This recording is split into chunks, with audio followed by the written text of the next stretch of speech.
কি করে একটা হেভি অংশের মানুষ অপেক্ষায় আছে, এটা কিন্তু অনেকে বুঝতে পেরে গিয়েছে। এই জন্য জোট করা যাবে না, সবাই ভেগ ধরছে। কদিন আগে দেখছিলাম আমার অনেক বন্ধুরা, এখন যদিও শত্রু নয়, এখন বন্ধুত্ব থেকে একটু ডিটাচে আছি আমরা। শুভেন্দু অধিকারীর গ্রেপ্তার মাহফিলের ছবি দিচ্ছে, দেবাংশুর গ্রেপ্তার মাহফিলের ছবি দিচ্ছে। অবশ্যই দুটো কি আমরা ধিক্কার জানাচ্ছি, কিন্তু ফুরফুরা শরীরে গেলে এইরকম করে ভোট চাইতে হবে কেন ভাই? কেন বুঝতে পারছেন না? বুঝতে হবে এখানেও সব পাখি মাছ খায় আর মাছরাঙার দোষ হয়। নবাবপুরে গিয়ে এরকম ভাবে ভোট চাইছে কেন ভাই? আরে আপনি এরকম ভাবে আসুন না, ভালো লাগলে ভোট আপনাকে দেবে। আপনি দেবাংশু আর শুভেন্দু অধিকারীকে পিছিয়ে গেলেন না তো, তার সাথে আপনি রেসারেসি করছেন। আর আপনি বলছেন আপনি ধর্ম নিরপেক্ষ, ওরা খারাপ আপনি ভালো। সব পাখি মাছ খাচ্ছে আর মাছরাঙার দোষ হচ্ছে। এখন আমাদের কাজ কি করতে হবে? নেট দিয়ে দিতে হবে।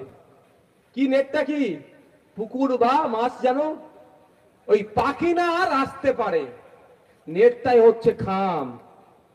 আইএসএফ আপনি আমার ভোট নেবেন, আপনি আমার ভোট নেবেন, আর আমি যখন নেতৃত্ব হতে চাইছি পছন্দ হচ্ছে না। আমরা কাদেরকে প্রার্থী করিনি, আমার আদিবাসী সমাজ থেকে তুলে নিয়ে এসেছি। আমরা আদিবাসী সমাজ থেকে নিয়ে এসেছি একজন অধ্যাপক। কারণ কেন আমি দেখেছি, আমি তো বিধানসভার সদস্য প্রায় 2.5-3 বছর হতে চলেছে। আমি তো ভেতরে সব নাটকগুলো দেখি, দুঃখ লাগে আমাকে। জলনামী জঙ্গলের স্বাভাবিক অধিকার আদিবাসীদের কেড়ে নেওয়া হচ্ছে। সেখানে পশ্চিমবাংলার বিধানসভায় যে সমস্ত আদিবাসী সমাজের বিধায়করা আছেন সেই অর্থে শব্দ খরচ করেনি, সেই নওশাদ সিদ্দিকীকে বলতে হচ্ছে।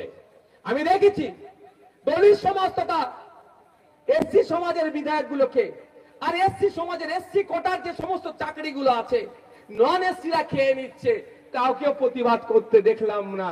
সেই প্রতিবাদ করতে হচ্ছে কাকে? ইন্ডিয়ান সেকুলার ফ্রন্ট তথা নওশাদ সিদ্দিকীকে করতে হচ্ছে। অর্থাৎ পেছনে টিউনিং করা আছে। আপনারা যদি আমাদের সুযোগ দেন, যেমন বিধানসভার মধ্যে আপনাদের হয়ে সওয়াল করছি, আগামী দিনে এখানে সারিয়ার ভাইকে আগামী মে মাসের 20 তারিখে যদি খাম চিহ্নে ভোট দিয়ে জিতিয়ে পার্লামেন্টে পাঠান, আপনাদের কাছে আমি দায়িত্ব নিয়ে বলছি পেছনে কোনো টিউনিং থাকবে না। আমার সারিয়ার ভাই পার্লামেন্টে গিয়ে জলনামী জঙ্গলের অধিকার থেকে শুরু করে এসটি/এসসি সার্টিফিকেট থেকে শুরু করে মাইনরিটিদের হয়ে কথা থেকে শুরু করে ফুরফুরা শরীফ সহ যে সমস্ত রেল মানচিত্রে আটপুরকে ঢোকানোর কথা বলেছি আমরা, সেই আওয়াজ পার্লামেন্টে তুলবে। আমাকে আমরা দায়িত্ব নিয়ে বলতে পারি।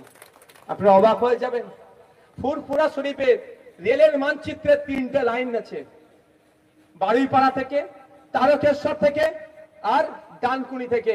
কিন্তু দুঃখের বিষয় এই তৃণমূল কংগ্রেস নোংরা রাজনীতির ফলে আমরা একটাও লাইন পেলাম না। আমরা রাজ্য সরকারের কাছে শুধু নয়, আমরা কেন্দ্রীয় রেলওয়ে মিনিস্ট্রিতে চিঠি করেছিলাম। শুধুমাত্র রেলের এক্সটেনশন ফুরফুরা শরীফ নয়, আর একটা ধর্মস্থান আছে আটপুর ধর্মস্থানে, লাইনটা ফুরফুরা শরীফ থেকে এক্সটেন্ড করে আটপুর পর্যন্ত করা হোক। এটা ইন্ডিয়ান সেকুলার ফ্রন্ট, যে আমরা সব জায়গায় আমরা বৈচিত্র্যের কথা ভাবি। কিন্তু দুঃখের বিষয় পার্লামেন্টে গিয়ে 3 বার গিয়েছেন উনি, অর্থাৎ 15 বছরে কত টাকা একটা এমপির হাতে আসে জানেন? জেনে রাখা আপনাদের দরকার।